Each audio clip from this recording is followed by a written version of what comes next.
Agora, dando continuidade, nós vamos receber aqui Vicente Falcone, talvez o grande consultor de gestão do Brasil e professor emérito da Universidade Federal de Minas Gerais. Os conceitos de método e liderança desenvolvidos por Falcone são adotados por empresas de primeira linha do país e vêm impulsionando sua internacionalização, como no caso da Ambev e da Gerdau, entre tantas outras. Também nas várias instâncias de governo ele tem conduzido uma revolução silenciosa. Por exemplo, com a consultoria do INDG, o Instituto de Desenvolvimento Gerencial, do qual Falcone é cofundador, o Estado de Minas Gerais saiu de um déficit de 12% no orçamento em 2003 para, em 2006, atingir um superávit de 3 bilhões de reais. É também autor de 6 livros recordistas de vendas. O seu lançamento mais recente é O Verdadeiro Poder, que todos receberam aqui. Ele recebeu a Ordem de Rio Branco do governo brasileiro e foi o único latino-americano a aparecer entre as 21 vozes do século XXI, eleitas pela American Society for Quality. Portanto, Falcone, por favor, é uma honra tê-lo conosco. Recebam, por favor, o senhor Vicente Falcone, professor Vicente Falcone. Vamos lá.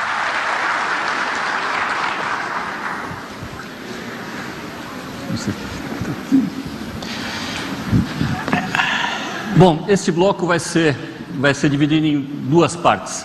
Nós vamos fazer uma rápida conversa aqui, abordando principalmente os conceitos que estão no livro, mas a participação de vocês também é muito bem-vinda e desejada. Então, vocês podem fazer perguntas por escrito e passar às nossas recepcionistas, que vão encaminhar aqui para nós, e a gente vai procurar, então, também responder a pergunta de vocês.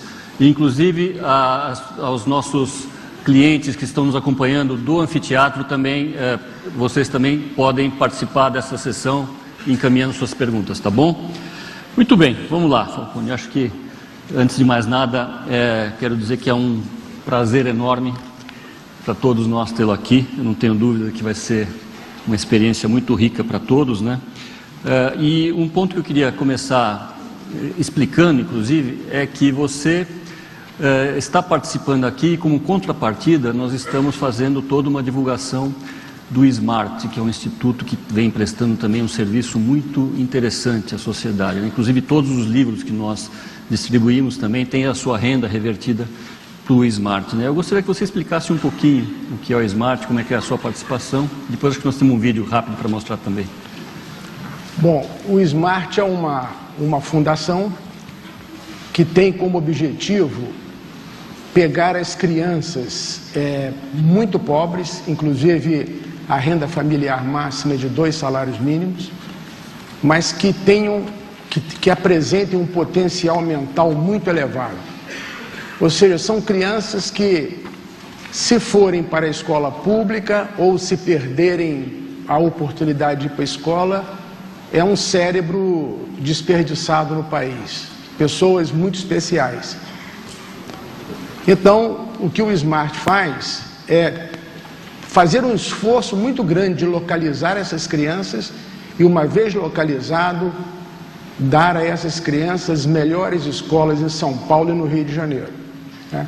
Basicamente é isso que nós fazemos, e essas crianças, evidentemente, têm apoios de psicólogas e professores para que elas consigam se desenvolver rapidamente e se emparelhar com as outras crianças dessas melhores escolas.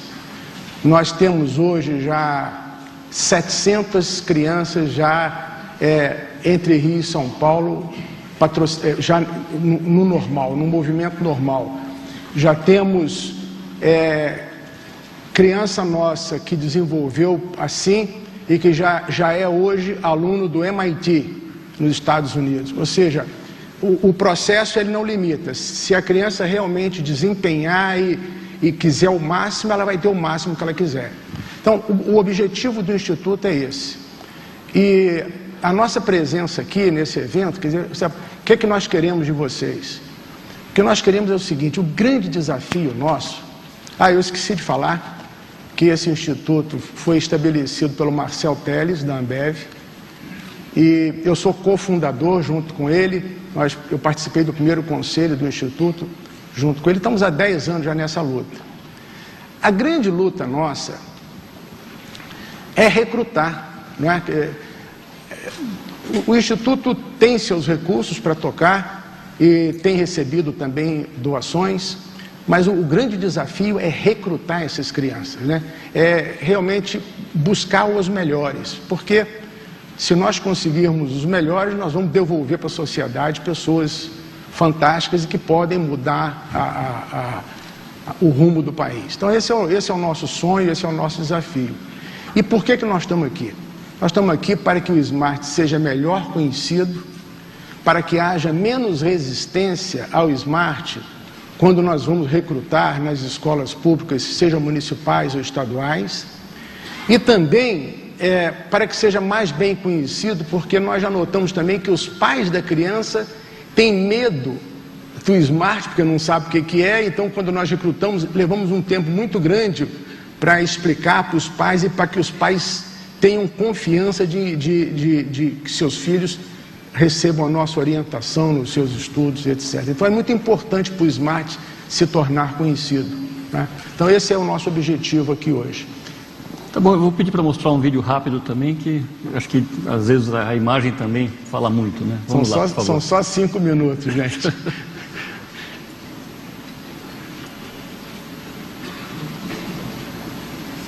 O que é o Smart?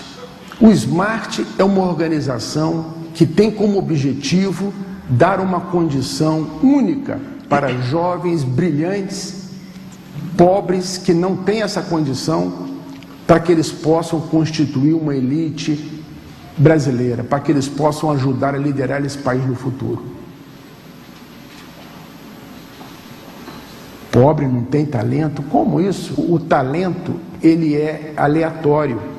Ele nasce independente de raça, independente de nível social. Nós temos sempre uma certa porcentagem da população que são pessoas brilhantes. Nós queremos pegar o máximo de pessoas brilhantes e sem recursos e dar para elas um futuro brilhante, através da educação. Achar talentos, achar jovens de alto potencial não é fácil. Nós estamos nos últimos 10 anos trabalhando nisso, desenvolvendo técnicas de recrutamento, usando o que há de mais avançado no mundo, para que a gente possa desenvolver um processo de recrutamento que seja cada vez melhor. Olha, o professor da escola pública, eu reconheço que ele pode sentir saudade, pode sentir um pouco de ciúme ao entregar um menino brilhante ou uma menina brilhante para que a gente possa ajudá-lo.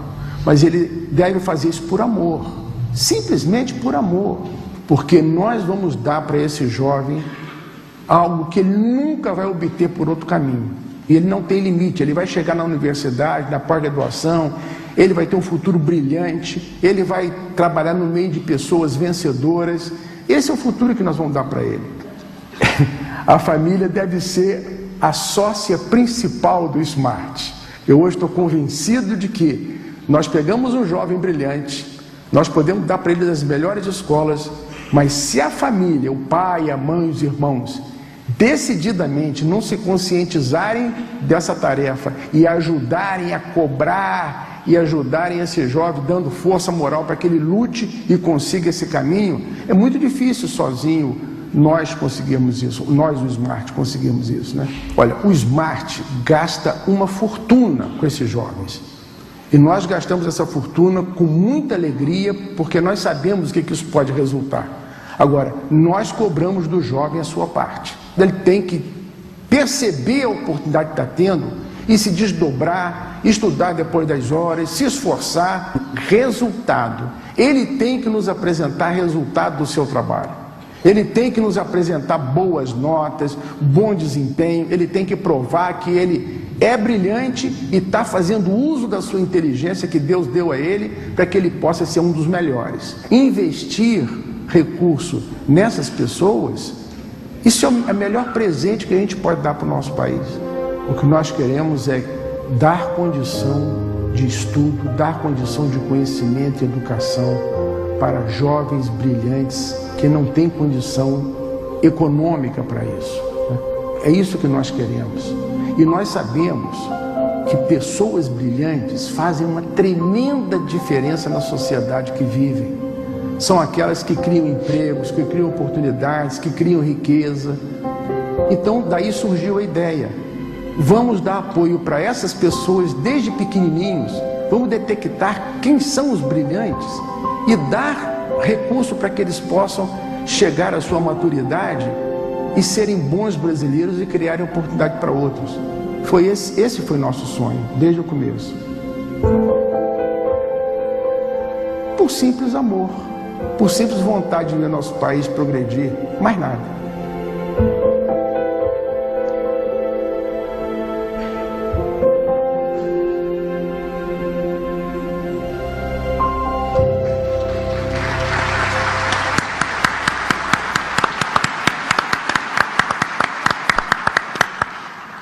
Bom,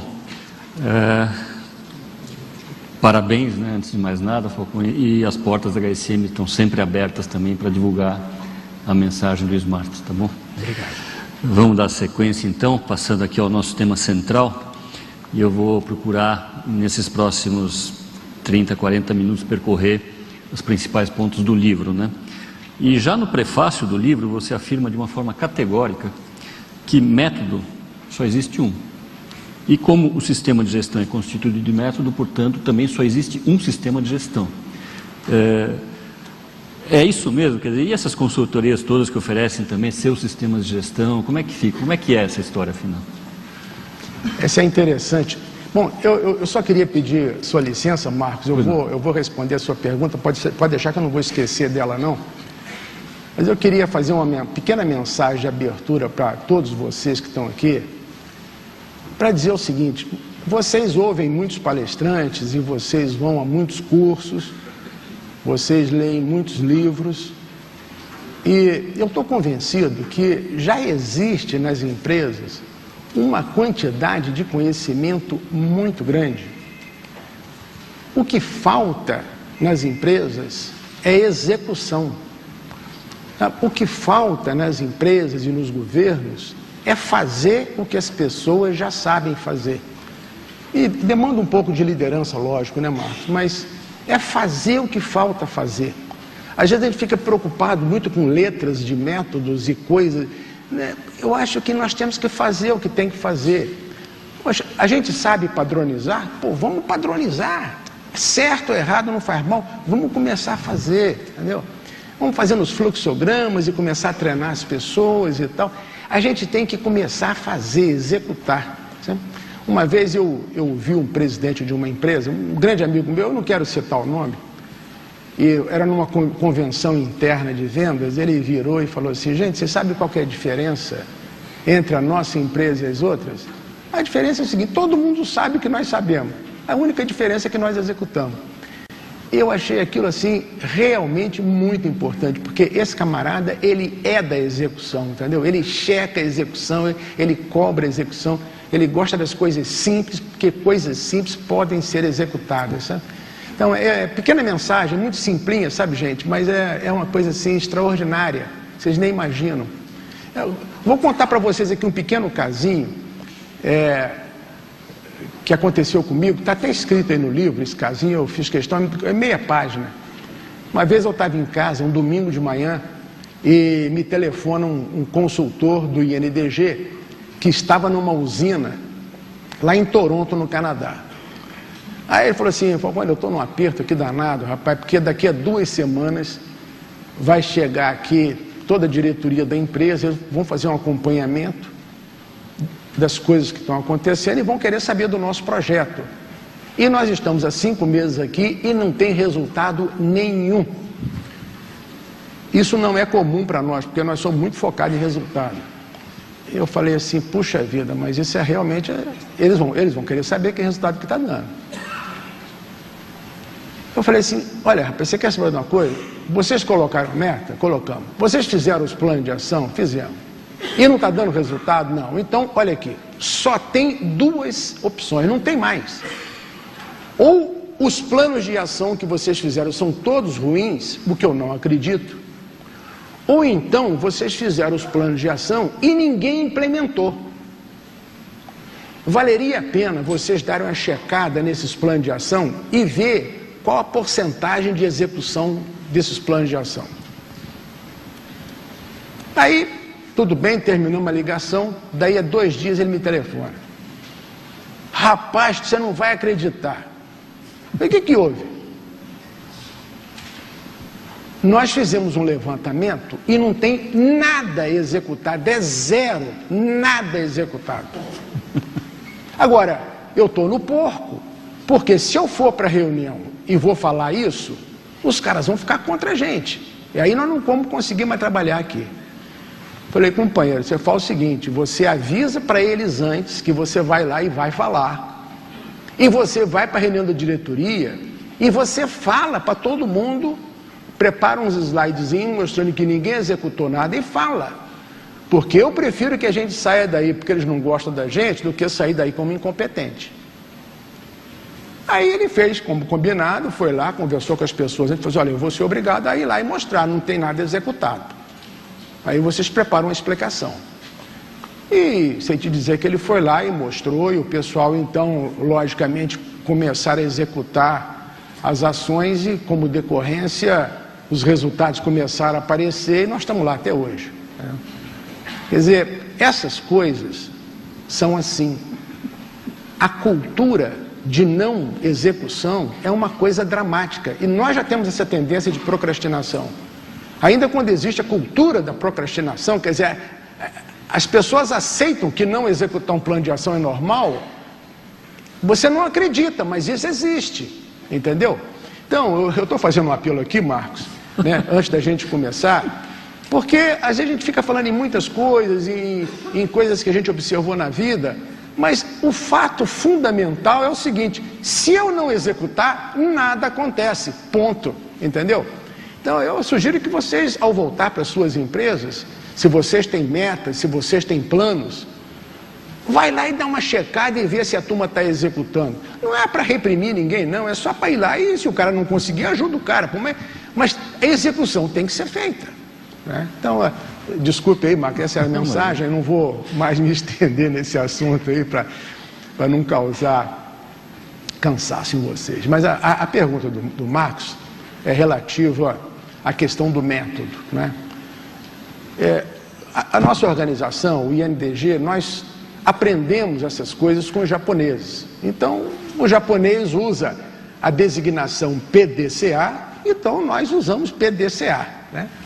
Bom, aí, a meio caminho, nós fomos apresentados aí a umas consultorias americanas e tal, e absorvemos para um cliente nosso aqui local, que é uma empresa americana subsidiária, absorvemos a maneira de ensinar o Black Belt, só que o método que eles usavam lá nos Estados Unidos para ensinar o Black Belt é o DMAIC, né? E aí fica aquele negócio, eu sou PDCA, você é DMAIC, parece que um é Flamengo, o outro é Fluminense, e parte põe ignorância, os negócios assim. Eu falei, gente, é tudo a mesma coisa, põe um do lado do outro, porque não é a letrinha que é importante, o importante é a sequência do que tem que ser feito. É a mesma coisa, não tem diferença nenhuma, nada, zero de diferença, como não poderia deixar de ser. Não poderia deixar de ser, né? Porque não faz nenhum sentido você ter 2 métodos diferentes. Você pode ter ênfase em ferramentas diferentes, mas método diferente não tem. Bom, agora, na verdade, método é um negócio sensacional. O René Descartes foi que propôs o método em 1600, por isso é que é chamado método cartesiano, né? Foi proposto nessa época, em torno de 1600. Ele escreveu um livrinho, não é um livro pequenininho, é quase que um folheto, sabe? Ele tem várias obras, evidentemente que Descartes é considerado o pai da filosofia moderna, né? Mas ele escreveu um livrinho sobre o método e ele diz basicamente o seguinte, quando ele propõe o método. No livrinho ele propõe o método, a sequência do método está toda lá, 1600. E ele fala, viu, Marcos, o seguinte, que naquela época ele estava revoltado com os livros de filosofia da época. Por quê? Porque os filósofos da época sentavam em suas casas aquecidas, porque a Europa é fria no inverno, né? e ficava escrevendo as opiniões que tinham sobre os mais variados assuntos. Só que eu não estou interessado em opinião de ninguém, eu estou interessado na verdade. Qual é a verdade? E a mesma coisa nas empresas, nós estamos interessados na verdade. Qual é a verdade? Estou perdendo market share. Por quê? Qual é a verdade? Em vez de um falar assim, não, porque minha opinião é essa, minha opinião é aquela. Eu não quero saber de opinião, é cara a opinião. Eu quero saber a verdade. Porque aí eu tomo uma decisão em cima da verdade, seja ela qual for. Então o método é a busca da verdade, para que nós possamos tomar decisões bem tomadas, decisões que trazem resultados para todos nós. O método é isso. E tem um caminho, o método é caminho para se chegar na meta. Existe uma sequência para isso. E Descartes usou o método para escrever seus livros. E ele falou, usando o método eu fui obrigado a sair do aquecimento do meu quarto e percorrer as ruas geladas da Europa em busca da verdade. Eu acho isso espetacular, entendeu? É espetacular. E o que nós estamos fazendo nas empresas hoje e nos governos é exatamente isso. Existe um déficit público? Vamos pesquisar os números, vamos no detalhe, que trabalho de casa que ninguém gosta de fazer, nós vamos fazer e vamos descobrir qual é a verdade, onde está o pulo do gato, para que a gente possa tomar as decisões certas, e decisões certas trazem resultados certos. Entendeu? É basicamente isso. Bom, agora, segunda parte da sua pergunta. Acontece o seguinte, gente. Nós usamos palavras da nossa língua, ou de qualquer língua, para significar coisas. Então, quando eu uso uma palavra, eu quero usar uma palavra assim, taça. Na hora que eu falo taça, todo mundo sabe que é isso aqui, ó. Mesmo que eu fale sem olhar, todo mundo sabe o que é taça. Né? É um tipo de copo, mas é taça. Né? Na hora que eu falo garrafa, todo mundo sabe que é isso. Mas se eu falar garrafa, ninguém acha que garrafa é isso.